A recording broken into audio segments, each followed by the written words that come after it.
I've never seen a diamond in the flesh. I cut my teeth on wedding rings. Dude, that's pretty cool. Man, that is a sad clown. Dude, that's pretty good.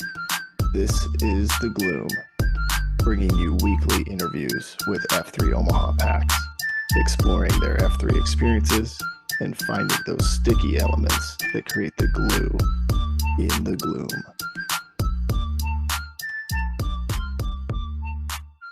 Shout out to our sponsors.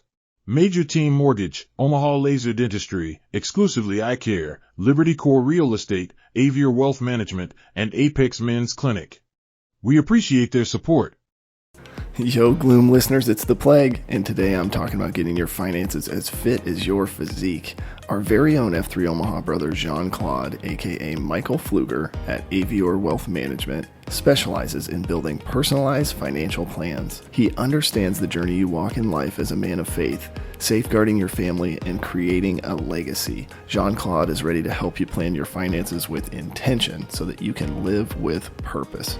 And that's just the beginning when you work with the Avior Wealth team. Visit avior.com/F3. That's AVIOR.com/F3 and see how Michael can guide your financial journey today.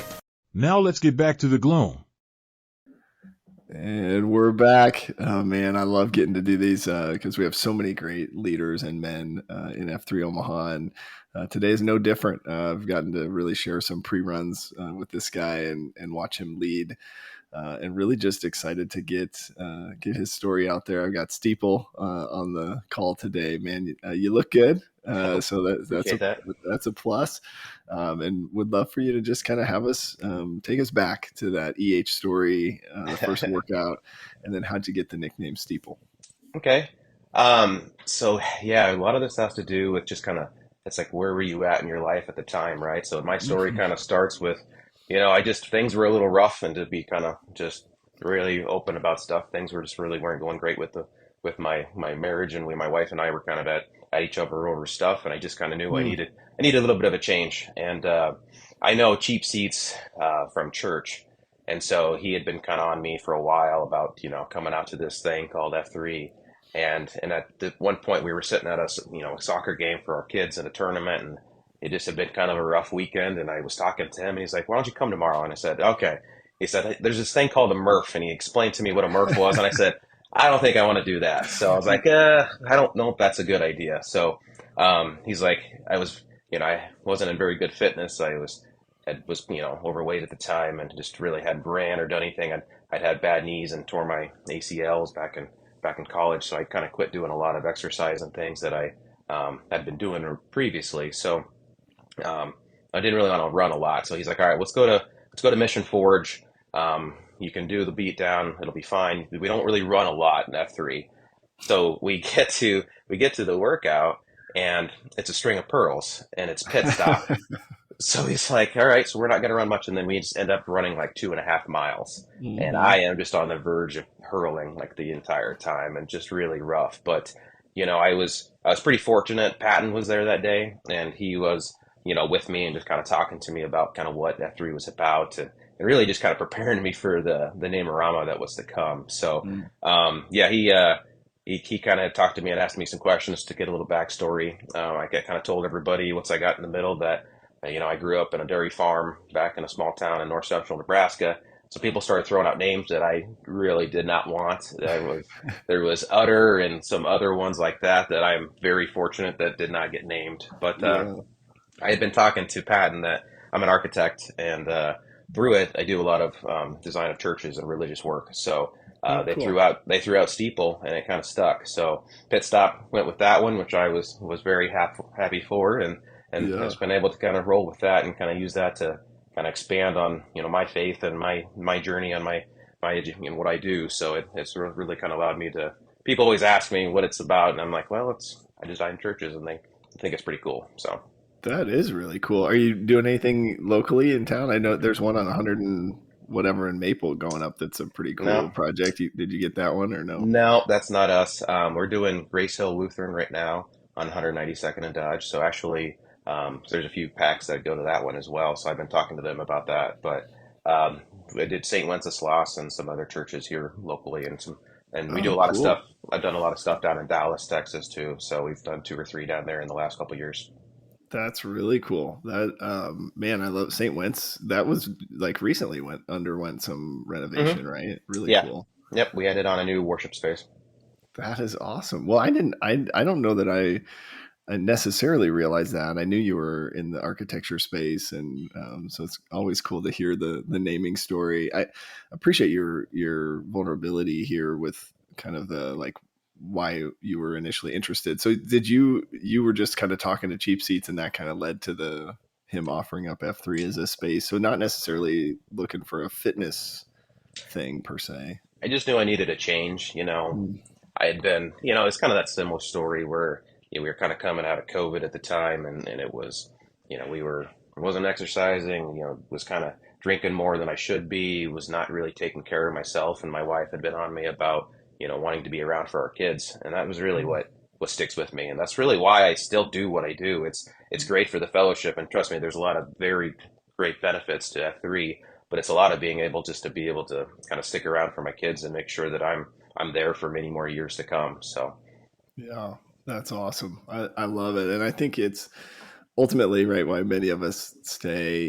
I think I had a buddy of mine, I was trying to EH, and he just said, I hate working out in the mornings. It totally throws off my day. And I didn't really know how to respond. I'm like, well, I'm the complete opposite, right? If I don't get something like this in the hmm morning, then my day yep. is out of whack. But we'll talk us through, as you think about, you mentioned, right, you kind of in a lull, not really working out, but what has kind of physical fitness or that first F looked like for you throughout your life? Did you play sports growing up, or did you become a runner, or kind of just share with us kind of that journey?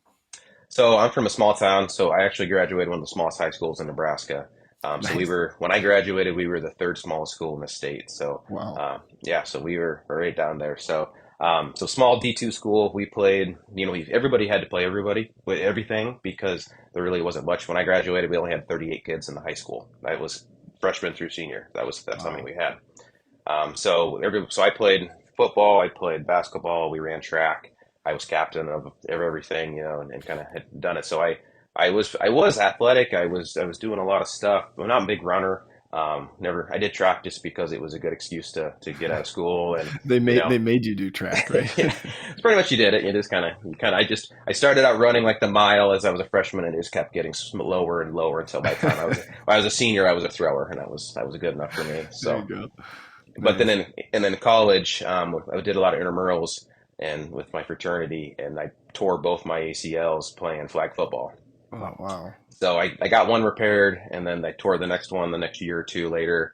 And then I was in college and had a lot of money, and I just let it go. And so I waited to get repairs, but that just kind of hindered me from being able to do a lot of things. So Mhm. playing football with the kids, if I tried to step and pivot or something, it would just drop me. So I kind of just didn't do a lot of the stuff that I wanted to. So finally, when we we had our second child, we met our medical deductible, and I finally got it done and got my knees repaired, so I'm good to go and able to kind of keep up playing with the kids. So now I play with the kids in the backyard, and I coach them for basketball or for baseball and flag football and everything there. So it's a lot of just trying to keep up with them and trying to be active. But then again, I just actually about a month ago tore my meniscus in my knee, so I'm Oh, back. man. I'm back on the DL here for a little bit. So That just means you got to have another kid to meet the deductible and continue the process, right? No. yeah, I wish. No, I'm getting surgery here in another month. Once I get done coaching flag football with my kids, then I'll go and do the surgery and be out for part of the winter here. But Yeah. it is what it is. Yeah, I a little bit of a life hack there for some of our younger packs, right? If with the playing that game of the deductible before you get surgery, I love that, and Mm-hmm. it's interesting because we do have a lot of guys that grew up in a small town, played all the sports in kind of grown up in high Mm-hmm. school, and then some guys played in college, some guys didn't. But I'm curious as you think about you start into F3 and kind of, did you have like a gym routine? Were you doing really anything at all? So just kind of went from Nothing. zero to, It was just to, 0 to 100 just instantly. yeah. What was that like? Do you remember kind of that initial progression? Oh man, so that first week, I know some people kind of take it easy, but I didn't. I jumped in, and this is kind of how I am. I just if I get into something, I just will jump in feet first and just go through it. So I think that first week I posted like 5 times that week, Wow. and then by Saturday I had brought an FNG to that workout. So I remember I have the picture from that first week, and it's because T Swift was actually on the queue that week at Oracle. Hmm. So I brought a buddy from work and brought him. And so I have a picture of me and you wouldn't even recognize it was me from, I've lost like, 30, 40 pounds since then. So it really was something that I just kind of dove into. I was, I didn't really rerun or do anything like that. I was just coming to the beat downs and it was amazing just how quick that transformation kind of occurred, right? Hmm. Once you start kind of just putting in that effort, it can really show some progress really right off the bat. So I was lucky to kind of have that, and then all of a sudden, then I'm trying to remember exactly how it happened, but I think it was Tea Party that reached out and just said, "Hey, have you ever thought about pre-running?" And so we started pre-running together, and that kind of little group just kind of kept growing to a point. Hmm. On Slack, we had a message group going with. I think you could only do like 9 or 10 people on a message group or something like that. So Right. that's Yep. kind of how it all started. Is we all kind of started running together, and pre-running, it was we'd run a mile and a half. We kind of ran top rope and there was a flat path. We'd really try to run that one a lot. So on Yep. Mondays and Wednesdays we do that. We just kind of kept growing that distance. We kind of knew exactly where it was a mile or a mile and a half, and then it grew to 2, and then we could run to Blondo and back, and it was 2.5, 2.6 miles. So it really was something that I had no want to ever start doing with running, but now it's like I feel like if I don't go to and pre-run for a workout, then I didn't get a workout in. So Right. Yeah. it We've just created that monster, haven't we? hmm It's kind of, hmm yeah. How do we keep that going forever? I don't know. yeah. So it really went from not being able to run a mile or a couple laps, to the last year. Longneck and I were trying to run basically at every halfway house. We were trying to run the half marathon every month. So I got 4 or 5 months strung together, but then I kind of fizzled out with some of the weather and some of the things that life kind of happened, Hmm. and kind of broke away from it. But we ran the Lincoln Half Marathon and did it all kind of together. So Old Spice and Longneck and I kind of did that one together, and that kind of trans- transformed us. And you just kind of start realizing what you can really do and what you're capable of, Yeah. because there's nothing like hitting that wall at 10 miles in, knowing that you've got 3 more miles to go, and just being able to push through it. And it's just, I always kind of tell everybody that after you run that first one, it's like you still hit a wall, but it's just the wall is either later or it's not as big of a wall. It's just easier to push through. It's just you have that mindset that you know Hmm. that you can get through it. So that's something where I think you just have to really tell yourself that you can. It's running is a physical thing, but it's really mental in some aspects too. Yeah. Yeah. Well, so much of it, I was going to ask kind of I mean, man, losing 30, 40 pounds, like that's a big deal, right? I mean, and some of these things, right? Starting off, just gassed at your first workout from running hmm and then now being able to run a half. I mean, outside of just kind of proving to yourself what you can do, what do you think that does for a man? Like, I don't know, mentally, spiritually, kind of when you achieve some of those goals. Um, it's I think it depends a little bit on who the guy is, but for me, it's I like to try to set myself goals and try to work towards something. It's just the goal changes, right? So once you've kind of Hmm. achieved that goal, you just understand that you've got to be able to pivot and kind of keep having something to progress through. Because sometimes if we kind of say once you lose your flag and you hand off your shovel flag, that you've kind of lost some of that ambition. There's kind of a fall off. You see that every now and then where guys will kind of not show up for a while. So it's just like you have to pivot and find that new goal and purpose in order to kind of keep pushing you, because you really have to have that. And it can change though. It can change Yeah. about if it's something that's having to do with just an exercise goal, or it can be about just a internal personal goal that you're really shooting for. But I think that's just something that you kind of have to find what's your purpose and what's your drive at that time, and aim Yeah. for it and should shoot for it, really. Yeah, I love it. It's interesting because we're trying to find ways to keep the site Qs engaged, right? And Hmm. we'll kind of get there later on with talking about the leadership piece. But I do think that it's like there's all these different seasons, right? And so like, okay, well now I can run. So now what? Do I just keep running? I think I've struggled with that over the years, and Hmm. then I create my own kind of ridiculous challenges that nobody else wants to do, and it's sort of like, well, why am I even doing this? Nobody else, But Hmm. the burpee challenge is one, like, you're Yep. like, why am I doing that? But well, I love it, and I love hearing about the like just the guys that grouped up right around kind of that, started around the same time, had some Hmm. similar goals. Like there's something really special about that fellowship piece and just having support from other guys. But I would be curious, kind of part of the and I meant to ask you this earlier, but where'd you go to college at? I went to Lincoln, went to University of Nebraska. Okay, and then did you like stay? Did you stay in town or move around a lot, or you went from Lincoln and moved to Omaha, or what landed you here? Yep, I worked in Lincoln right out of college, but it was kind of at the tail end of the recession, and I got laid off my first job, and Oh then ended wow. up getting a job in Omaha, and then we've been here ever since.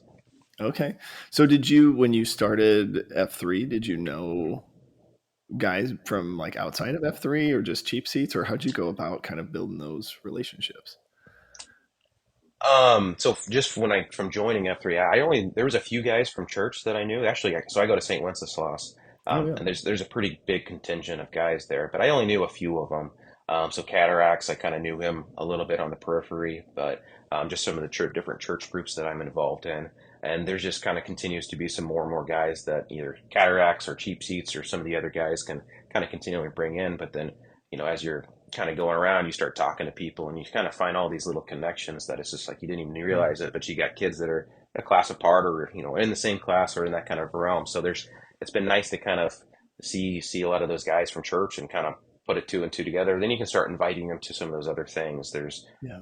church groups, there's Knights of Columbus that I'm pretty heavily involved in and some different things like that. So, Yeah. we've been able to, kind of really expand that realm, and really meet people from all over the place, which is what I think is really cool about F3 is you can have some of those even when it comes to faith and having some pretty dynamic conversations with people from different backgrounds and different things that really make you think sometimes a little bit. Yeah. Yeah, for sure. Well, it's funny to me. I think sometimes Cataracts is like he's like a well-known myth, right? The guy with 9 kids, and Yep. him and Splinter are always like, anytime anytime somebody's talking about having a baby, I'm like, well, if you have 3, he's got 9, right? So it, Hmm. it can be done, right? Absolutely.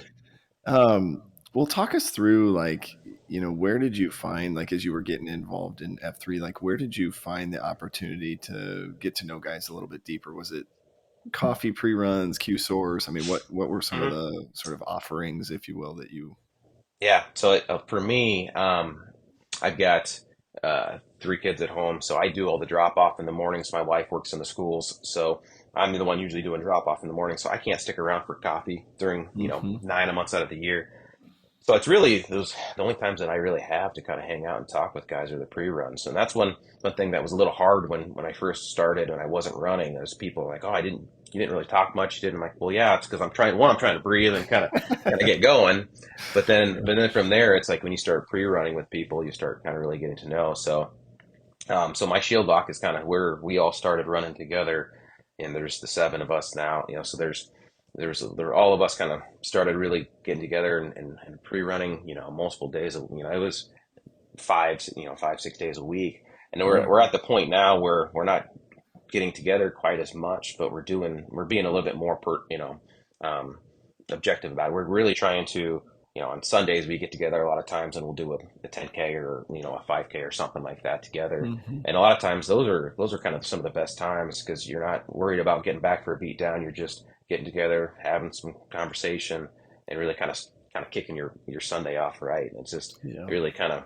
gets you in the mindset right. So the pre runs really are where I kind of get a lot of my conversations. I've had some pretty pretty awesome ones. It's one of those. It's always those ones you get to talk and you get to run, and you actually do pretty good. When I'll run with Hey, and like at the beginning, it was I'd run some of my fastest speeds, but we were just talking the whole time, and you don't even realize what you're doing until it's kind of too late. So no, it's been good. I kind of always tell people that I love running with cheap seats and barn door and those guys, and you can talk about little bits of everything and just get to know people's backgrounds. I've known cheap seats the longest out of everyone, and even I think it was yesterday morning. I was like, you know what? I still don't know what exactly you do. So we had a whole conversation about insurance and stuff that I'm like, I guess we'll just let it be. I don't really need to know that. Right. Yep. Yeah. He hasn't told you for a reason, right? The insurance industry isn't the most exciting, right? I think it's so cool. The shield lock, it's funny. I think, you guys have gotten a bad rap for being like the largest shield lock in F3 history or whatever. I don't know if it's a bad rap, but I think it's so cool to like just be able to keep pulling new guys in. But when did that start? Like within your journey, was that pretty quick after you started F3? You got involved with that group of guys? Yeah, because I think I started in June of 22, and by kind of October, November, we were kind of starting to kind of come together. And then Tea Party and Dakine were talking about let's try and formalize this thing and let's turn it into a shield lock. So we kind of had talked to cheap seats and some of those guys that we knew that were in a shield lock together, and we're asking them questions and kind of what it really meant. And it was kind of an unofficial shield lock already at that time, but we kind of had I think 6 of us at the time, and then we added T Swift there at the end, or Chad, one of the two. I can't remember exactly which one, but we kind of brought him in, and that kind of solidified our number. We kind of said 7 was good, which probably where we should probably stop. So we kind of went that route. So it was pretty early. It was in the first 6 months of me really joining, but that also is probably what kind of kept me coming back and kept me going through that first winter. When we always kind of talk about how rough the winters can be, but when you know that you've got somebody that's texted you and said, hey, I'm going to be there. And if you know that and you told them you were going to be there, you better get up, and you see the snow flying, you know that you still got to get there. So yeah, that shield lock structure is really sticky, right? I mean, really keeps guys engaged. I would be curious. So like, like Q source, right, is where kind of the shield lock thing comes up, and the recommendation is like 3 to 4 guys or whatever. But I think you guys have found like the same accountability in your group of 12 that, so I don't know, curious what's been your experience? Like, what would you say to somebody that's kind of challenging the size of the group? Any sort of experiences you would share that would maybe refute to the kind of 3 to 4 guy model? Yeah. So I know 7's a little higher, but it just was one of those deals where we were all kind of in the same place and we all had a lot of the same goals at the time. So it all kind of started with wanting to run that first half marathon, except for Chad. We could never get him talked into doing it, but all of us kind of ran it all at the same. So we kind of had that initial, just like getting ready to run and going and kind of getting into it. So being in the same location and being able to work out together all the time was really big. And then being able to just kind of be at that same pace. It wasn't like we were having to hold back for anybody. We were all kind of coming up at the same time. So we were able just to kind of push each other and really just kind of lean on each other at the time. So it's just what kind of really what worked for us at the time. Everybody was in that same mindset, and I think that was just kind of a big part of it. Yeah, and you've all got similar like families that are in similar kind of phases, right? Or kids of similar age, right? Yeah. I kind of joke about that. Because I'm the youngest in the group, and I that always seems to be the case in a lot of the things I'm involved with. But I always joke that they're always so much older than I am. So we've got just about a 10-year gap between kind of from the oldest to the youngest in ours. So we kind of got some different, Tea Party's got and Long Neck have teenagers, and I've got a 2-year-old. So if we've got we've got a mix of all the dynamic, but I think that's really what's so nice about it, because the guys have kind of gone through it, so then we're able to really we do spend a lot of time texting each other, and sometimes a little bit too much, but we get to really throw stuff out and just, hey, here's what's going on. What would you guys do, or what have you guys done in the past? So I mean, there's just some great resources from guys like Tea Party and Old Spice and Long Neck that I just really can lean on for things. Or hey, there was one time where I had to take my my wife to the doctor, and I just said, I need somebody to come over right now to watch my kids. And I had two guys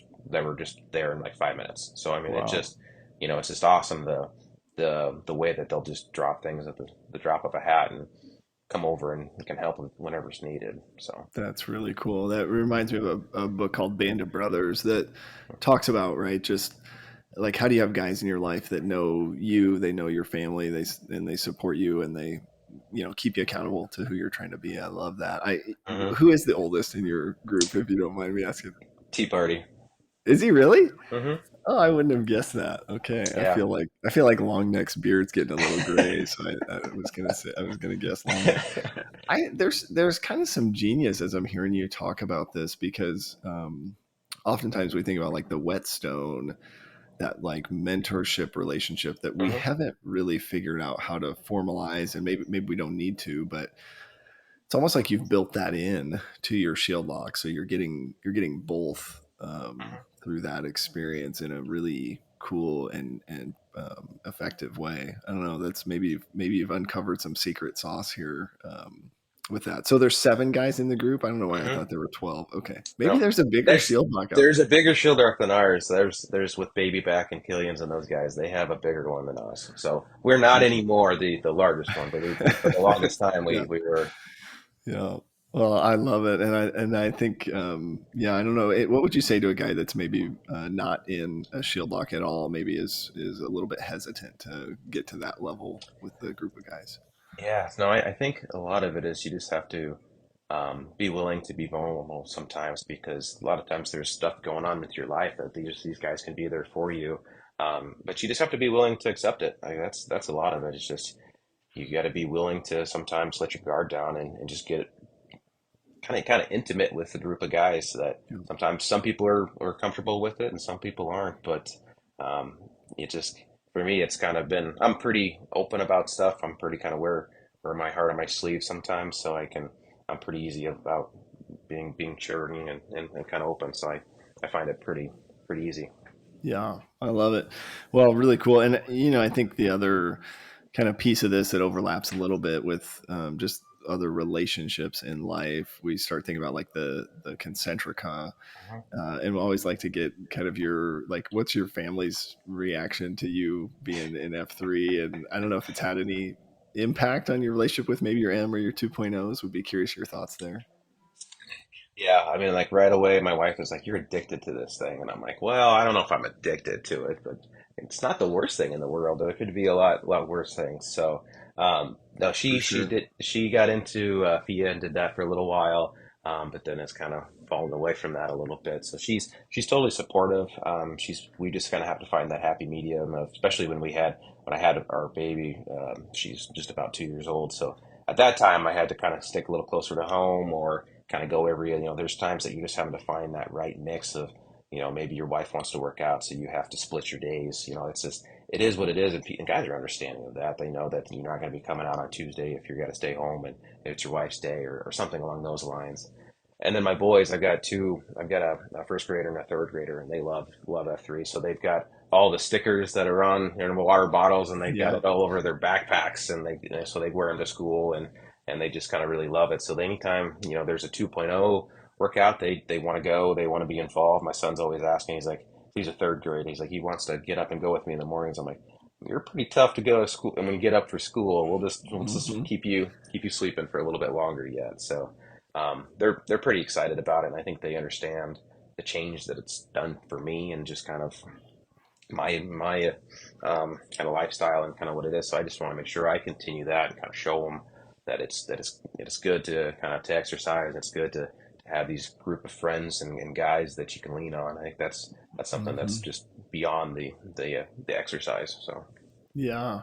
Yeah, I love it. I can't remember who I was talking to about, like, what's the right age for, your a 2.0 to start coming out. And a lot of it has to do with, well, they've got to still go to school. And, but it's funny. We wake up, go work out, pre-run workout, go to work all day. But there's a little bit of like, I don't know if they're falling asleep in class. I don't know. Yeah. We might hear about it, but They're not drinking coffee quite yet. So. not yet. Don't want to allow that. Well, I would be curious too. You mentioned kind of at the beginning about some some challenges in your marriage, maybe before F3. What have you noticed there? Any improvements or impacts on that at all? Yeah, no, I think it's definitely gone a lot better in a lot of aspects. So I mean, a lot of it was just, I was staying up late watching movies and not eating very well and everything. And at this point now, it's like if it's 9 o'clock, it's like I got to be in bed at this point because I'm Hmm. getting up at 4 to go pre-run. So it really changed a lot of my habits that I think were the cause of a lot of the issues that I was having. So that seemed to really just be the driving force that allowed us to kind of increase, be better about our marriage, and it allowed me to kind of, talk through some things and allow me to really open up probably more with her on stuff just because I had a little sounding board in the morning to talk through some stuff with the guys, and sometimes then you Yeah. come back and as you're getting kind of ready for the day, you're talking through things. So I think there's just a lot of perks that have come through with it and just changed my habits that have been for the best. Yeah, yeah, that happens to me all the time. But normally, I'll be telling my wife like some epiphany I had because of something somebody said in the morning, and she's like, "I'm pretty sure I told you that same thing a week ago or yesterday," or I'm sure that's how a lot of our households are. Oh, Yeah. absolutely. Yeah. Oh man. Well, I would be curious as you're thinking about, so you've got fitness, fellowship, faith, right? You started F3 because you knew a guy from hmm church. So obviously, your faith has been a part of your life for a while. What's that backstory look like? Did you grow up going to church okay, talk us through that. No, no, actually, it all has to do with my wife. So Okay. I grew up not going to any kind of church. So there was churches in my hometown, but it just nothing really seemed to fit. I grew up on a dairy farm, so twice a day we were in the milk barn morning and night, and that was our work and religion. So that was kind of what we did. So. Um, but when I went to college, I met my wife Abby, and she's Catholic, and she's been pretty strong in her faith. And in college, she, continued to go to mass on the weekends, and I thought was pretty impressive. So me trying to impress her, I would go with her and kind of tag along. So, but I didn't really dive in really fully until after we got married and we moved to Omaha, and I kind of made the decision to join the church. So I was baptized and kind of joined the Catholic religion there. So it's all been in the last 10 years actually. So I Wow. I, I got baptized and joined, and then I became a lector, and so I read at church, um, and then basically after that at work, since I'm an architect, we were talking about we do a lot of Catholic churches and some other denominations as well, and there was a project at St. Wenceslas, and so then I got thrown onto it. So I've actually had the ability to kind of learn more about my faith at work and just kind of all the inner workings of what kind of comes about in the churches and things, which I think is pretty cool backstory that a lot of people can't really Yeah. say, or you can't really talk about faith in church or in school and work a lot. So that's been kind of a stigma that I don't really have here, which is kind of nice, and can we were able to that's during because we'll have work with different churches that will open our meetings with a prayer, and we'll actually do that kind of thing. Oh, So cool. it's actually kind of nice. Is that your like the entire company? Like the focus of your company is on Uh, churches, or Schools like and your churches. department? Okay, schools and churches. Nice. That's pretty much primarily what we do. So That's really cool. Yeah, I guess I didn't realize that. You kind of struck me as a guy that grew up in the church, but I think something I recently learned is I think dairy farms are a lot more hard work than like some of these corn crop farms that we see around here. I don't know if you would agree or not, but there's no off season after the harvest is yeah, done. You still got to keep coming back. So yeah, we yeah. no matter what the weather, no matter kind of what time of the year, if you've got a football game, if I had an early football game, I'd get done with the game, and I'd go home milk cows before I could go do anything. So Wow. it was always there. No time for anything else. Wow. hmm Well, curious as you're thinking about your faith, and I love how God God often uses a pretty girl to get us to to go. But as you think about your faith and kind of like F3, how have those two kind of supplemented each other? Or what's been your experience as you've been involved in F3 for a couple of years now? Yeah, and I think T Swift kind of talked about this a little bit in his as well as just that opening prayer that we do at the end, I think is just something that a lot of people aren't comfortable with. And when you first kind of get started and you're kind of tasked with closing a beat down in a prayer, it really kind of can be kind of shocking a little bit to some people. But for me, it was an ability because I was doing some different programs through church too, so I was kind of getting started with that, and I was starting to kind of finally become comfortable with saying a prayer and aloud in front of other people. Like Mm-hmm. that's something you just have to kind of be willing to do. And now to me, it's not a big deal. I can kind of come off the cuff sometimes if needed, but I think that's something that you can kind of take for granted a little bit sometimes. That prayer Yeah. is a very powerful thing, and being able to pray openly with a group of guys in the morning, just that from all backgrounds too, right? So it gives you kind of that ability to kind of end the beat down kind of with the correct mindset. Yeah, I love it. I think it's cool just to hear, like, F3 allows for, I think you mentioned this earlier, but just all sorts of different perspectives. And you kind of learn as you're hearing another guy's COT, or you hear somebody else pray, or, I'm sure you're learning from these guys in the Shield Lock too, right? They're Mhm. different perspectives. Are you or someone you know in the market to buy a new home? Well, if so, check out Major Team Mortgage. They specialize in home purchase and refinance home loans. Their mission is to purposely empower people to experience their good life through building wealth with real estate. Showing up in the gloom is no different than showing up for a conversation around your future of building wealth with real estate. Join the action economy and get in the game with Sasquatch. Text or call John at 402-212-0149 to schedule a time today. Individual NMLS number 1393750. Company NMLS number 2478164. Equal housing lender. I would be curious, for you as you think about, just guys that are maybe like hesitant because of this faith piece, or, what, like, any thoughts there, or just kind of like your perspective on how do we do that well? Like, how do we support guys in that search for a higher power kind of thing? Mm, That's a good one. I know because every now and then you'll kind of run across a guy that has some differing opinions on religion, but we don't hold that back on anybody. It's not like that's Mm-hmm. something that's going to keep you from wanting to come out and do it, because it's not like everyone's kind of just, I don't want to say wearing it on their sleeve, but it is a part of the beatdown, but it's not a overarching factor that kind of will limit anybody. And so some people kind of take the ability to hand off the prayer at the end. So I know somebody that will do that, and if you're not comfortable with it, somebody is more than willing to jump in and do it if needed. So I think that's something I think people need to understand too, is that you have resources out there, and don't feel like you have to kind of take it all on your own as well. Yeah, yeah, for sure. I normally will ask somebody else to pray, but I think I kind of took for granted, like, I like to pray, right? And I'm like, oh, Hmm. just you go ahead and pray. But you forget that for some guys, they're like, oh crap, I've never done this before, Hmm. And so I think just all the different layers of leadership opportunities, right, that are Yep. out there for guys. When you think about your faith and sort of this decision, and as you've grown in your faith, and I don't know, you don't have to answer this if you don't want to, but would be curious, like, your why, like, like when you think about like why you believe what you believe, are there things you've overcome throughout life that have sort of landed you here with your faith, or is it what's behind that sort of belief system? Yeah, and I kind of always told, even before I had kind of really joined the church, I remember talking in college with people, and it's just like, it's not that I care what you believe or that which one it is. It's that you have some kind of belief. That's not Mm, saying that you have to be a certain anything. It's just that you yeah. have some kind of belief that really kind of helps drive you.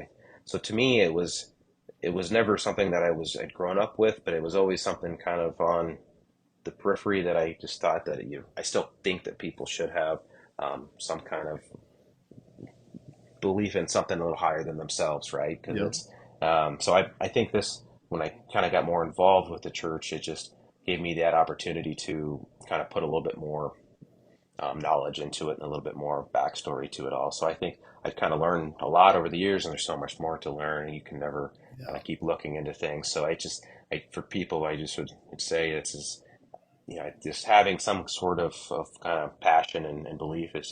is good to have, whether no matter what kind of background that is. Yeah. Yeah. I love it. And that's kind of, I like how you're talking about like just continuing to learn more about whatever that is that you believe in, I think the Q source topic on study talks about that, right? Is like, if you believe in something enough to say you believe in it, you should keep learning and growing in that. So it sounds like you're doing that, which is awesome. The third F is there's kind of like two parts, right? There's like this spiritual part, and then there's the kind of the community service piece. We do some of that through F3, so would love to hear about that. But you mentioned Knights of Columbus earlier. I don't know if you would share kind of what you guys do through that organization. Yeah, so that one, I really didn't realize, I think, everything that they had done. So usually when people think of Knights of Columbus, they think of fish fries and pancake breakfasts and things like that. But there's so much more that kind of goes into it. And I didn't really know until I kind of got asked to be on leadership, and I'm the treasurer. So I'm kind of one of the younger guys in the room usually, but it allowed me to kind of really see the whole organization and just kind of see how many facets that we're involved in. There's so many opportunities to go to the Stevens Center and help provide meals and serve meals, and a lot of people do that. And there's opportunities to just collecting for donations for people with disabilities. So we do that through the Tootsie Rolls. So if you see guys standing out handing out Tootsie Rolls at Baker's or Hy-Vee, and it's for the usually for the intellectually disabled that they do that for. So there's just a lot of different programs that I didn't really realize that were a part of it that I think have been really interesting to learn about, and to know that the Knights of Columbus have some kind of background in. That's super cool. I'll remember that next time I see the Tootsie Roll guy.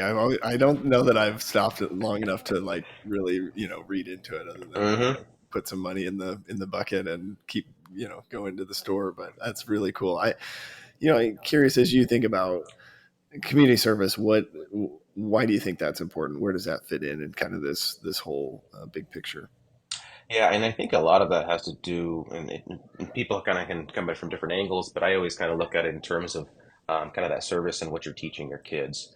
So I always kind of reflect that back to my kids. It's like you got to know and understand that there's probably others out there that are less fortunate than you, and you just should know that if you've got the means to help others, then that's really what it comes down to, and that can be in a lot of different ways. It's not just money; it's in time, it's in talents in different ways like that. So whether it's serving meals down at a kitchen, or help going, sometimes it'll be an all call just to go help clear some debris or some trees or some yard work, because every now and then there'll be somebody in one of my church groups that they've got a kid that's going through something, so they'll just have a sign up to go mow his yard and do stuff like that. So there's lots of ways that you can help in the world. And it's really about kind of trying to figure out those ways, and what I'm trying to teach my boys, and what they should do and how they should really kind of help others.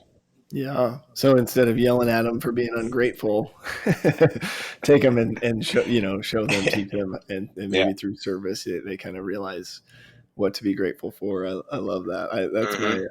I found myself the other day, like, a conversation with my 9-year-old about, you're so ungrateful, all this stuff. And I'm like, well, have I taken her to see what the other side of the world, how people are living? So that's a really good reminder for sure.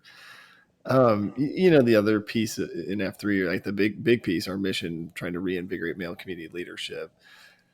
And, we give guys all these opportunities, right, to just, I think ultimately to build you up, give you confidence, show you that you can lead. But would be curious do you remember your VQ? Would you share that story with us if you remember it? Yeah, so my VQ was the 7 a.m. at Oracle, and it seemed like, trying to remember, I think Hey was the PsyQ at the time, but I just knew it was going to be a smaller group, and I just wanted to kind of make it a little bit easier in the kind of group, but it is an hour-long one, so you have to add in a little bit extra. So I made the mistake of asking Cheap Seats for some recommendations, so we did a burpee broad jump on that first one, so that one got a little long, a little harder than I expected to. But then it was also, I think I planned a little bit too much, so we ended up doing like 3 miles that first workout. So if you've ever been to one of my beat downs, I always try to instill a lot of like forced mumble chatter is what I call it. And I always have questions. So a lot of times we'll do, either laps or something on the track where we have you pair up with, I always tell them, it's somebody that you don't know that well, somebody that you want to get to know, but that you can kind of either run or walk at your speed, at a speed that you can talk. And so I have a lot of questions that I always institute. So I actually, so for my VQ, I had that, and I had it all written up, and actually stole that from I had a beat down last week, and I just actually reused and recycled it. So I had all those same questions. And I remember because when I did it, I went with Vandelay, and Vandelay is actually an architect as well. Mm-hmm. So him and I kind of went through and we're talking a little bit about little shop stuff, but it was, also just a great opportunity to kind of talk about, so some questions like, what do you wish that you would have started doing 5 years ago? Or what's a lesson that you learned the hard way? Just, simple like conversation starters, but you can get pretty deep with that even in a one lap around the track. Wow, that's awesome. I would love to hear what's a lesson you learned the hard way. Anything? Do you have an answer to that one, or maybe not? I'm trying to remember. What I said now. I don't. You're putting me on the spot here. I don't really know if I have an answer for you. For me, I think it's a lot about just the discipline and just needing to kind of keep after it. So it's you can really dive into some things and overdo it sometimes. And I'll kind of say my biggest issue that I have is I have a hard time saying no. Yeah. And so sometimes I'll get a little bit too overdone, overcomplicated, and I'll be spread a little thin. So either I'm coaching a couple of teams, and then when I first took over my flag for my shovel flag, I jump started that. I was doing leadership SARPy. I was doing a program through church, and I just every night of the week there was something going on, and I just got a little spread too thin. So I actually have been trying to tell myself, hey, you need to kind of focus on that concentrica and just really prioritize where you're spending your time. So there's a lot of things that I try not to do these days, but it's because I'm coaching my kids and I'm trying to spend time with them. So we're on the weekends, we're at games and doing stuff. So I'm trying to, really focus on them and make sure it's not just about me. It's what am I doing for my family? Yeah, I love it. That was great. A great impromptu answer. The reason those are some of my favorite beatdowns, and I love the serious questions too, because you can get deep on those. I also remember one, I can't remember who led it, but there was some question about like, if you could be any food, what would you be? And it just got super goofy. And I remember that one. I don't remember who did it, but yeah, I do remember something like that. Something. Yeah. I don't know. You get Griswold if you ask Griswold a question about what food he wants to be, you're going to get a funny answer, right? But no, I love it. That actually is a strategy we've used at some AOs where a couple times it's been like, we're not feeling like guys are connecting. And so that's been a really helpful strategy just to get guys to connect. So I love that that's kind of your style. What about leading a site? Talk us through kind of what was it like to receive that flag and get the opportunity to lead? Yeah, so when I took over top rope, that was the one where we had the thunderstorm and that was the lightning and the back. Yeah.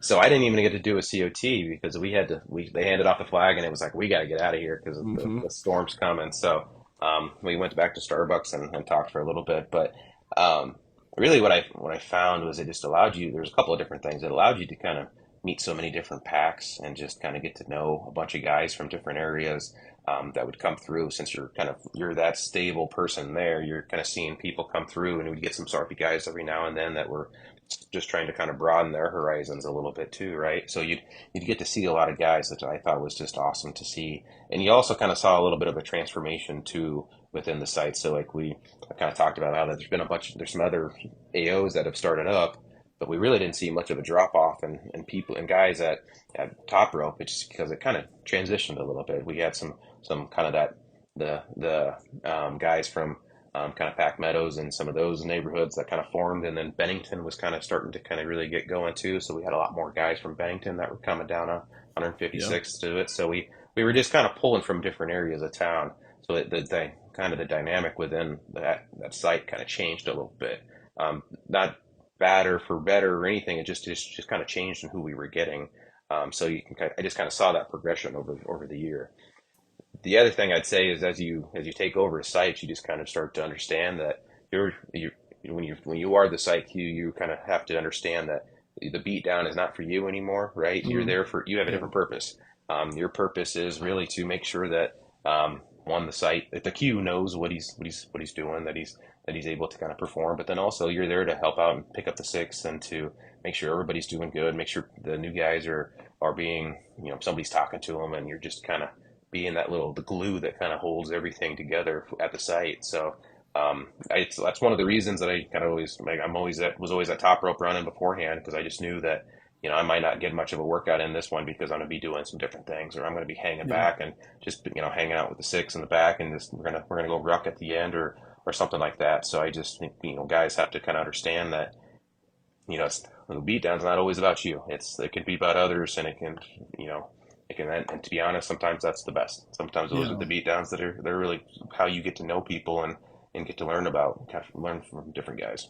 Yeah, I love it. And that's really well said, I think. And, it is a transition when you become a PsyQ, and you kind of have visibility, like you said, to some of the different patterns, right, that occur, over time, because you're going to be at that same spot every week, and so as people are shifting or moving around, and, we've been trying to relieve the pressure at top rope for a couple of years. I feel like it'd be like, let's launch this Wednesday site. And then it's like, well, top rope's still getting 30 guys. Okay, let's go over here, and I don't know. Did we ever level it out? I don't think so. Not really. I mean, the last when I was kind of handing off to Haboob, we still had, we'd get 25 to 30 kind of every week. So it was pretty consistent. They were starting to see a little bit of a downtick, but I think the Haboob's done a good job of just taking over, and he's kind of got that core group of guys too. And I think that's a lot of it too. You kind of hand off to somebody that's got a group, and they usually will come and support. So that's how our Shield Lock always was too. For the most part, it was, all right, well, if it's Tuesday, I'm going to Long Neck and Whetstone, because at the time of the 7 of us, 6 of us had flags, and it was a different day of the week. So we could all kind of each day, if you wanted to, we could just kind of stick to those 6 throughout the whole week and kind of go visit everybody. So, but now we're all about everybody's handed off at this point. So it's kind of truly changed the dynamic. Yeah, well, I love it. I am curious, when it comes to succession planning. From what I hear, I think top rope has some pretty strict requirements in terms of height and build for site Q. So I don't know, what was succession planning like? Did you have to kind of go through? Was it? I mean, they always kind of joke about that they have to be a wrestler, that you have to. It's the tallest AO in air quotes there. That I was actually probably the tallest site Q that has come through there at 5'10". So that says anything. I'm not much. It wasn't much of a wrestler, but just my wife, their whole family was. So then that was enough of a tie. So then, as I was going through and kind of was looking at the next round and looking and talking to different guys, it wasn't something that I really prioritized by any means, but it just kind of worked out. And Haboob was just kind of a natural fit. He lives in the neighborhood that's just right there, so it just worked out that he would naturally take over. Yeah, well, and it was perfect because I believe at the flag pass he wore his singlet. Is it singlet? Yeah, there you go. He wore his singlet backwards, right? So I think it was a good. It was awesome. And I don't know if you were there, you'll know what I mean when I say we're all still scarred from Doppler. Yeah, Doppler. Oh my goodness. Yeah. Oh, it's awesome. Well, I would be curious, just any advice for guys that are maybe leading a site or even maybe for just new PAX members, any advice that you would share from your experience? Yeah, and I think I kind of got to reiterate the fact that it's not always just about the beatdown, that, you can really push yourself and get a heck of a workout in. But sometimes you need to take it a little easy. Some days you need a little bit of a break, and that's fine. You can take I'm going to say dog it a little bit, but you can find a different reason for it, where you're picking up the 6 or where you're having a good conversation with somebody, and that's maybe more of a priority. So it's just figure out what your priority is that day. Some days you need just a kind of a butt kicking, and you just need to go sweat it out. You need to just kind of get some work done. Just kind of depends on the day, depends on what's going on in your life, depends on who's there and who you're wanting to hang out and talk with. So just know that it's always good to get your butt kicked every now and then, but not every day has to be like that. Yeah, I love it. That's well said, I think. And like you mentioned, it, you can show up any day and sort of, either dial up or dial down or whatever you need to do, but still showing up and getting out there I would be curious, where do you think, what's next for you in terms of leadership? I hear some third F stuff in your, I don't know, maybe in your future, but I don't know if you've talked to me about that or Weasel Shaker stuff, or what are you Hmm. thinking is next? Yeah, no, as far as I know, I'm open to kind of moving on and taking the reins up wherever. I've got kind of passed off a lot of those responsibilities and things, and I'm kind of ready for the next thing. So I know Weasel Shaker's been something that's kind of been thrown about, and I'm Hmm. open to that. It's a good opportunity to kind of really work with some of the the newer guys, and kind of really kind of, and it's the way I understand it too. It's you can kind of make it as you see it, right? There's no kind of Yeah. defined role with that. So I think you have the opportunity to kind of morph that into what is needed, for whatever area that you're working at. So. Yeah. Yeah, really, we've tried at least out west to really create more Weasel Shaker roles so that each site in theory could have a guy that's Hmm. being really attentive, kind of assisting the site queues, and like you said, just whatever that site needs help with. I think just as a way to keep guys engaged. Although Hmm. I know Hard Hat is kind of like, well, I think they need to go through that lull period where they don't know their purpose, and so I don't know. He wants some of this sort of like intentional awkwardness, transition. But we'll see what that all looks like. I think, yeah, I definitely want to just say thank you for your leadership, and it's been cool. I think. It's interesting, right? When we have a site that is like almost impossible to starfish or to Hmm. kind of flatten the curve for lack of a better term. But I think it speaks to the culture, the culture and the legacy that's been created by the leaders there. And I think you guys have done a great job creating something that's truly open to all men, right there, and really is helping guys as they progress through that fitness journey. So I love it and appreciate your help with all that.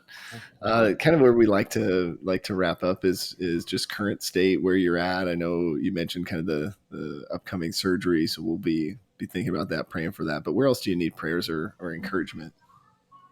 As I think with me, it's always just needing to make sure that I'm kind of centered, right? So it's knowing that I'm thinking about my concentric, that I'm not overdoing it and saying yes to too many things. So it's a lot of times it can be is just as simple as just saying, "Hey, you got your mindset right? Do you have you been kind of prioritizing the right items in your life?" So I think that's something that I just always need to and will be working on, is just making sure that I don't say yes to too many things, that I prioritize those necessities in life and just really kind of focus on kind of the core aspects of everything.